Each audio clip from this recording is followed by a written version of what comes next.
Dice Efesios capítulo 5, versículo desde el 25 al versículo 30. Mire lo que dice. Para los maridos, eso significa, a los maridos, ¿cuál es el rol? O sea, ¿qué significa el sometimiento? ¿Qué es lo que significa para el marido someterse? Significa, ame cada uno a su esposa tal como Cristo amó a la iglesia.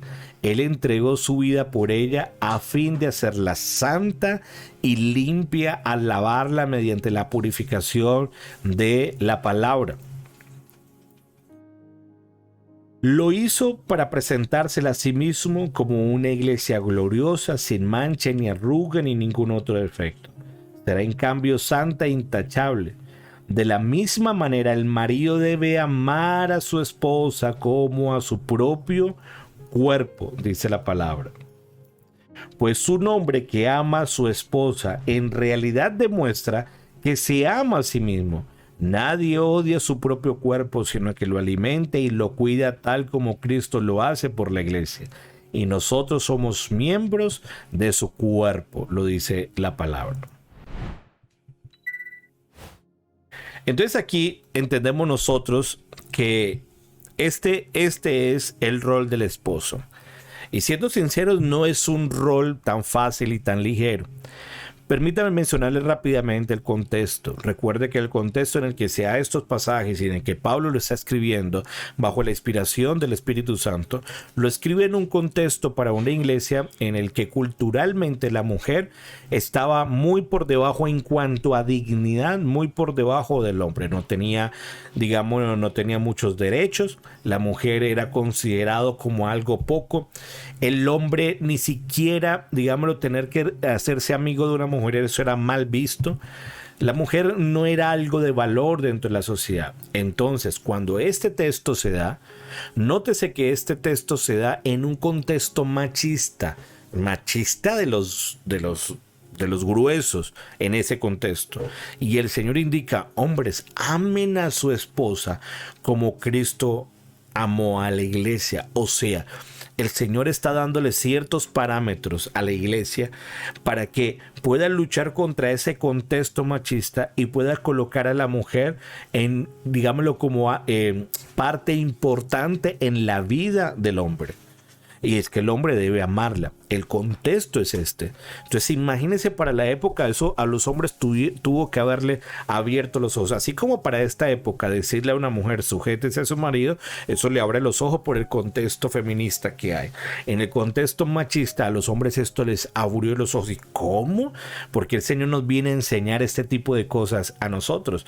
Pues bien, amar a sus esposas es el acto de sumisión de los esposos. Es la manera en que los esposos van a tener esta actitud de sumisión. Y recuerde que la actitud de sumisión es voluntaria y lo hacen para con el Señor. Esta es una evidencia de la llenura del Espíritu Santo. Ahora, ¿de qué manera el esposo debe tener este acto de sumisión?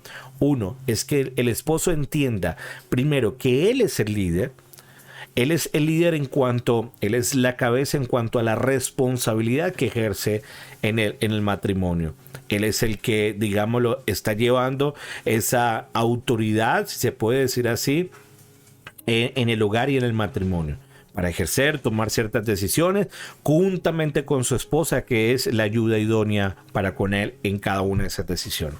Pero el hombre es el líder de la iglesia, es el líder del matrimonio. Y al ser el líder del matrimonio, no puede ejercer ese liderazgo de cualquier manera ni de cualquier forma. El Señor está colocando un estándar, una medida en la que el hombre debe ejercer ese liderazgo. Y lo primero es que el hombre debe ejercer ese liderazgo en amor. O sea, y no por cualquier clase de amor, sino que lo ejerza en amor. Y ese tipo de amor es el mismo tipo de amor que tuvo Cristo por la iglesia. Tal vez nosotros no tengamos el mismo nivel de amar como Cristo amó a la iglesia, pero sí debemos tener la misma clase de amor que Cristo tuvo para con la iglesia. Ojo, iglesia, o ojo, esposos, aquí. Nótese que cuando Cristo amó a la iglesia, no la amó porque la iglesia tuviera algo valioso o algo maravilloso. En sí misma la iglesia no era bella, no era santa, no era pura. Pero Cristo la amó aún sin serlo. Y la amó de tal manera precisamente para santificar a su esposa. Y es por eso que Cristo lo hizo. Cristo fue capaz de entregar su propia vida, renunciar a sí mismo para que su esposa fuera santificada. De la misma manera, creo que el hombre debe actuar.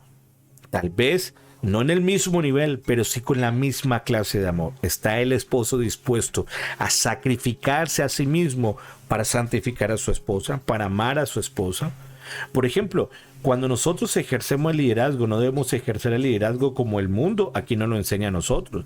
Porque si usted va al libro de Marcos capítulo 10 y va al versículo 42 al 45, va a notar que habían unos apóstoles que habían venido delante de Jesús y por intermediación de su mamá, para que Jesús los colocara cuando estuviera en su trono, en su gloria, los colocara uno a la derecha y otro a la izquierda.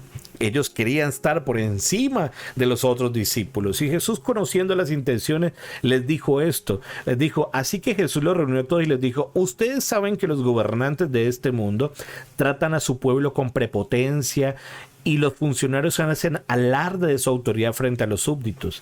Pero entre ustedes será diferente. La manera en que un creyente va a liderar su casa no es de la manera que el mundo lo ejerce. La manera que el hombre va a liderar su casa es de esta manera. El que quiera ser líder entre ustedes deberá ser sirviente, y el que quiera ser el primero entre ustedes deberá ser esclavo de los demás, pues ni aun el Hijo del Hombre vino para que le sirva, sino para servir a otros y para dar su vida en rescate por muchos. Esta es la forma de liderazgo que el Señor demanda que nosotros deberíamos tener para nuestras esposas, que nosotros debe ser un liderazgo en amor, pero un liderazgo en servicio para nuestras esposas. Y eso va a costar, porque en muchas ocasiones el esposo tal vez no va a encontrar algo característico para amar a la esposa, pero aún así debe amarla a ella precisamente para que sea santificada. Tiene un propósito para que sea santificada. El hombre cumple un rol fundamental en la santidad o en la santificación de la esposa. La santificación es individual, pero el hombre cumple un rol fundamental. Y el hombre debe estar dispuesto a morir, a liderar en amor, pero estar dispuesto a que ese liderazgo sea para servir a su esposa. Nótese por qué aquellos hombres de la época, en ese contexto machista, se le pudieron haber brotado los ojos al comprender estas palabras. ¿Cómo? De esta manera, pues es la manera en que el Señor mismo está diciendo. Porque la forma en que Cristo amó evidencia la manera, el estándar en cómo amamos a nuestra pareja. No es como nosotros a veces decimos, yo te amo como yo quiera. Yo te amo a mi manera, como yo lo comprendo, y no es así. Debemos amar, ni siquiera debemos amar a como nuestra pareja lo hace, sino superior a eso, de la manera que Cristo lo hizo para con su iglesia. Esa es la forma de ejercer el liderazgo. Esa es la forma de alguna manera cumplir un rol en sometimiento dentro del matrimonio, y entendemos que lo hacemos en función de en obediencia a nuestro Señor. Deben haber más hombres, no que quieran someter y suprimir a la esposa, sino hombres que sepan liderar en amor y estén dispuestos incluso a servir a sus esposas, supliendo sus necesidades para ayudarlas en su crecimiento espiritual, y es lo que su palabra la demanda. Así que en términos generales, este es el rol y la función del esposo. Y al hombre le va a costar, claro que le va a costar muchísimo, porque a veces va a tener que amar aun cuando tal vez no encuentre razones para terminar amando a su pareja, y tendrá que amarla, y amarla para que cubra esas arrugas, para que cubra esos defectos, y así pueda ser santificada cada vez más. ¿De acuerdo? Que el Señor nos ayude a ejercer estos liderazgos como debe ser, con la responsabilidad que ser, sabiendo que lo hacemos primeramente para la gloria de Dios, para honrarle y para exaltarle. Si usted considera que esto puede ser de bendición, compártelo, y que muchas otras personas pueden ser de bendición. Mientras tanto, deje su like, su comentario y obviamente su compartida.